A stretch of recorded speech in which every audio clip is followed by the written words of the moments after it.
Hello guys, magandang hapon. Ngayon guys, gagawa tayo ng project. Gagawa tayo ng patch gamit ang simento. Ito yung maging molding natin guys. Decorative na siya dahil may sariling design. Ito yung mas malaki, ito yung mas maliit. Sinadya natin na mas maliit yung isa para siya yung gawin nating palaman. Ganun guys. Yan. Yung size nito magkasunod sila. Magkasunod ang size. Yan, ipapasok natin siya ng ganun. Okay guys. Gamit natin ng dalawang pot, mas malaki at saka maliit. Gagamit tayo ng edible oil, mantika, para hindi sila kakapit. Hindi rin kakapit dito sa loob. Tapos simento, buhangin, simento, tubig. Tapos ito guys, papalaman na natin to ng lupa o kaya buhangin para mabigat, para hindi siya mapitpit. Okay, umpisa na natin.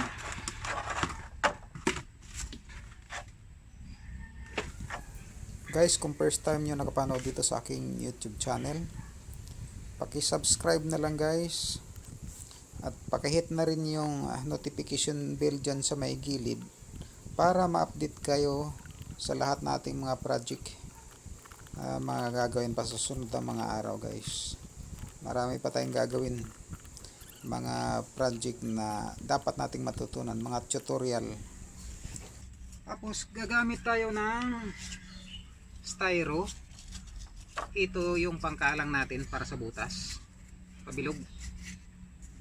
Ito pabilog. Ito naman pangkalang natin sa gilid, spacer nya, spacer nila. Yan. Okay.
Yan ang finished product ng ating cement pots guys. Yan.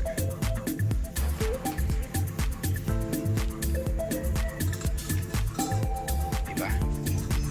Very easy. Yan. Yan po ang ilalim.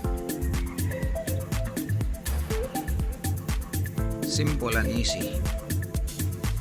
Pero maganda.